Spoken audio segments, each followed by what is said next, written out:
Uh, I'm doing this from one phone to my other. Uh, the one you're seeing is the one that's actually connected with Xfinity 5G from all my phone service and internet, and I have unlimited internet with my Xfinity Wi-Fi. I use this one a lot, my old 4G.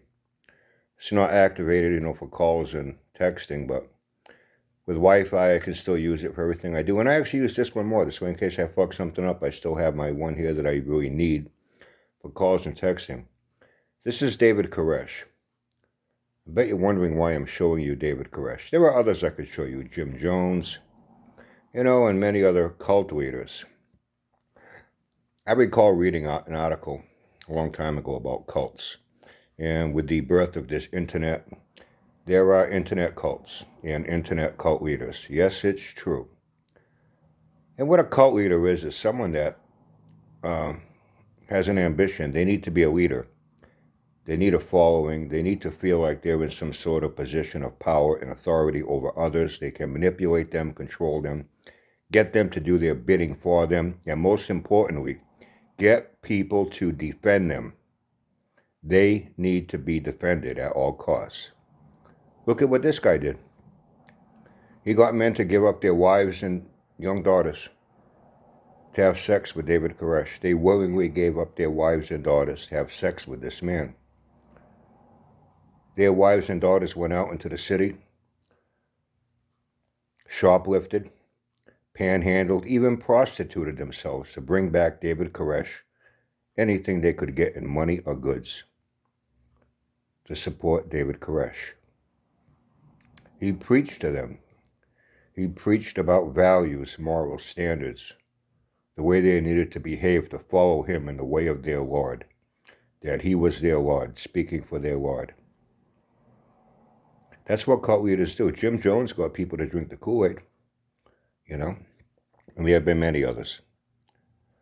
Internet cults, oh yeah, they exist. I saw it back on Facebook. People get a little bit of attention, a little bit of popularity, and now they seem to feel that they can control people, manipulate people, gain a following. They want a following.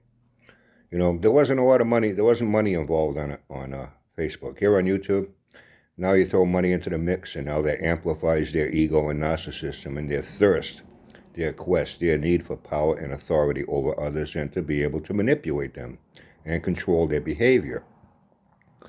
This Sanford's a cult leader. You need to look at the behavior of cults.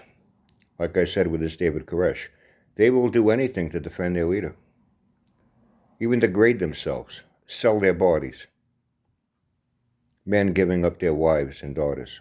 On YouTube here with Sanford is pickle sniffers, as I call them. They will do anything to defend him. There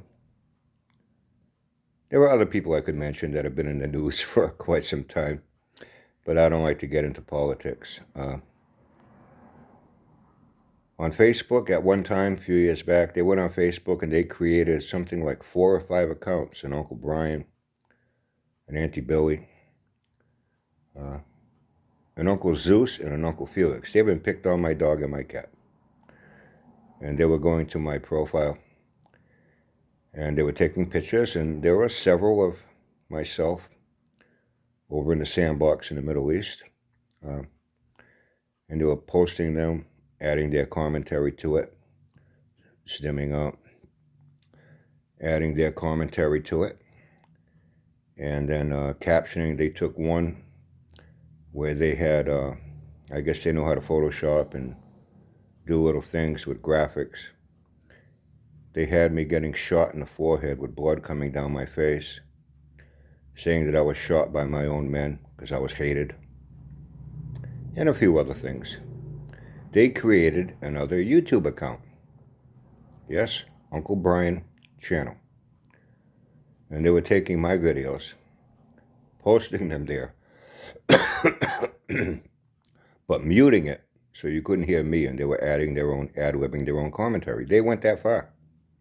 They trolled me under multiple account names. That's what they do to defend Sanford. Because in their eyes, cult followers, their cult leader can do no wrong, never will. They can be caught red-handed. Look at all of Sanford's bullshit. All his claims of projects that he failed on miserably, abandoned also. Lies to them, mocks them right to their face, saying, hey, watch me for 30 seconds so I can get paid. He's in it for the money. He will say and do anything. He will create as much controversy as he can. Throw a scare tactic into people whenever he can. Auto industry is out to get you. This one's out to get you. That one's out to get you. The commies are out to get you. And that's a very old tactic that's been used by many. Create controversy. You can get attention. He has his reason. He has his motive. Many of us, like myself, we don't have any motive. We're not in it for the money. We're not in it for any self-gain. He is. He needs, for him, he said it. This is his job. He needs the employment. Because this guy couldn't hold a job for a week at a Goodyear Firestone Service Center. Let's get real about this. You've seen his mechanical aptitude. Everything's been a failure. And it's half-cocked bullshit. Jamming a stick welder in a battery so you don't have to go to a junkyard and buy one that's really fucking decent out of a late model wreck that's got a couple of years left on it. For $25. Oh no! Jam a stick welder in your dead battery. And once again, not once has he ever proved what's called a proof of concept. He says he's going to do it. He shows himself doing something fucking stupid. And then tells you it worked without showing you it actually worked. And his pickle sniffers believe it. So when I tap this to make sure the light don't dim down. It has so many seconds for the screen. Light goes off, you know what I mean?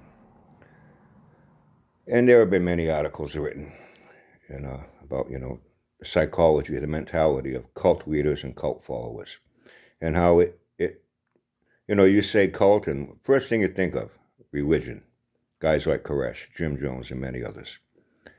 That guy there that had all his cult followers dressed up in black, lay in bunks, and drink poison, waiting for a comet to go by, and their souls would be transported to this comet, and they were going to be taken off to another new undiscovered planet with another new undiscovered God. Really, this sounds batshit crazy, doesn't it? Well, people believed him. They followed him. They died for him. Yes, there are internet cults on Facebook, YouTube, Twitter, where these leaders need to feel they have a sense of importance. They have a sense of authority over others. They can manipulate not just their minds, but their behavior. And they do. Take a look at Sanford. He's a classic example. Take a look at his pickle sniffers, what they will be willing to do. You know what I mean? As crazy as this may sound, the possibility is very real. Sanford could be doing a live stream where he's yakking once again for 2 hours with his wife about mindless babble, mindless fucking babble. And for some strange reason, a small little sparrow might fly by and land on the table in front of him and start chirping. And Sanford could reach out, grab it, snap its neck, and kill it on a live stream, and then throw it on the ground. And if anybody said, what the fuck is wrong with this guy? How could he do that to that poor little bird? Sanford's pickle sniffers, his cult followers, would be quick to defend him and say something like, hey, he was only defending himself. That sparrow had no business landing on that table and interrupting him when he was doing this very important live stream. He had every right to do that. He was only defending himself. Do you get it? Do you get it? Have a great day.